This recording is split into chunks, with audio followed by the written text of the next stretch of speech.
In this lesson, I want to talk about tools. I do not want to cover all the tools and talk about the individual stuff. That we'll do a little bit later in the course, but I want to talk about what is important to have in your toolbar and also what I mostly keep in my toolbar and what you can use as a beginner. Also, while we're at it, right away you guys can see we still have the canvas from the previous lesson. So basically what I want to show you guys is that you can also take this canvas, you can clip it here, so it again clips to the back if you have the application selected. If the application frame is not selected like me now, then you can easily switch between background and again Photoshop. And if I want to press F now, I also kind of have an application frame. So that's why I don't work with the application frame. I always press F before I get right away into it. And now I can also move things and not be distracted from my background. But if I quickly need to get out, I can just jump out like that. Great, let's start talking about the tools a bit. First of all, I'm going to go back to Edit and select the toolbar over here. Remember, you can also do that over here. So select toolbar, and make this window a little bit bigger. And right away, I want to start talking about all the tools that I have in my toolbar. So it's not important to know now exactly what they are doing, but it's just important to know which I keep in my toolbar. Also, once you have a good idea of what the tools do and how to work with them, then rearrange your toolbar a little bit and try to customize it to your own preferences. Okay, let's start right away with the first one, which is again the move tool for me. Very important to moving layers and things around. Then rectangular and ecliptic marking tool, both again nice things to create selections and new things. So basically with selections you can create different shapes also. Then lasso tool and magnetic lasso tool, both great tools if you're a beginner and need to cut out certain things. This magnetic lasso tool comes in quite handy if you're not good with the pen tool yet. So as a beginner, I also started out with the magnetic lasso tool and then one day forced myself to learn the pen tool and we got better at that. Then also we have the quick selection tool and the magic wand, both great tools to creating really quick selections. Also, if you're not familiar with the pen tool, working with the magic wand is a treat. Then let's also head over to clone and healing brush. So clone stamp tool and healing brush, both of them I work on a daily basis with them when I do retouchings. So these would definitely come in handy on your toolbar as well. Crop tool, slice tool and slice select tool. I don't work so much with these two, but crop tool quite a lot. So also very handy. Then for a beginner, the eyedropper tool, the color sample tool and the red eye tool are also three tools that are pretty handy when you don't know anything about color and struggling maybe with red eye or you want to sample a certain color. So I also work quite a lot just with the eyedropper tool. But most of these tools, I do not select them over on the left hand side from the toolbar. I'm literally just hitting the buttons here at the back in order to get there quicker with the keyboard shortcuts. So it would be also wise for you to start studying these letters, which mean a certain letter for, again, the brush. But sometimes it's very easy, like B for brush. Then also eraser tool, great for a beginner, working with erasing things and eraser tool. Then blur and smudge tool, also two great tools when you have to blur or smudge a little bit of some cutouts, especially advanced masks. But yeah, you will get to learn more about the tools in a bit later. Gradient tool, also a really great tool to add some effects to designs or again, color light fall in images. Horizontal type tool and vertical type tool, also both great to have in the toolbar for adding text, obviously. Then we still have the pen tool and all its partners here that come with the pen tool. So these help you to add anchors, delete anchors, convert point, and also the pen tool obviously itself. Once you started out maybe with the magnetic lasso tool, once you manage this and you think, okay, you need to upgrade, then I would suggest you learn how to work with the pen tool in order to get really good for cutouts.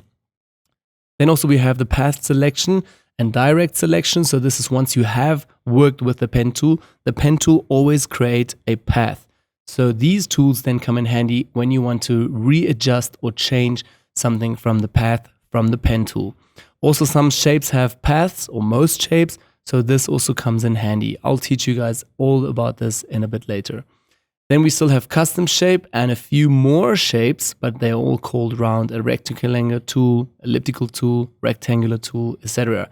These are all shapes though. So the custom shape tool is filled up with a library with a ton of shapes. These are also included in the course. I've added it as the bonus lectures and bonus stuff. So again, you get to get all of my shapes as well. I do work quite a lot with them as well. Then we still have the hand and zoom tool. So hand tool, very handy to move around in. Zoom tool, also great if zooming in and out. This comes back again to the navigator over here. If you do not know how to work with the zoom tool, you can also here work with the navigator for the beginning. But I would suggest you learn the zoom tool right away. Okay, so you can still rearrange this, and once you are done, you can just save it and hit done as well. So your toolbar is set. Then one more specific thing that you need to learn is down here are two blocks. So basically white and black. This means it's your foreground and background color. So whatever is on the foreground, that's what you are currently brushing or painting with.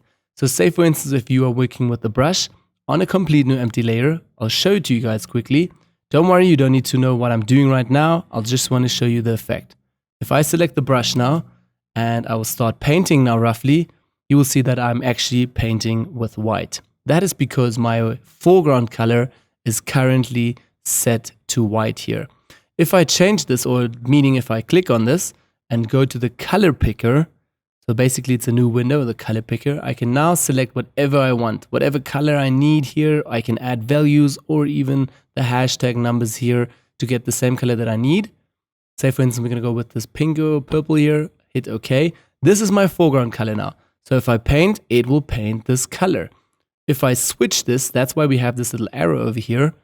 The black background, black color will go to the front, and the front foreground color, pink here, will go to the back. So this means now if I continue brushing, I'm now brushing black. So whatever is in the front, that will always be in the foreground, and whatever is in the back will always be your background. And then you guys also see here are still two more blocks. That means reset. So once I click this, it resets it to black and white. I tend to use the keyboard shortcuts for that. So X to switch the colors and D to reset. X to switch the colors and D to reset. The same goes for when I have red, say as my foreground, and again, my background color green. If I hit X now, it will only switch. So background, foreground color, it will only switch.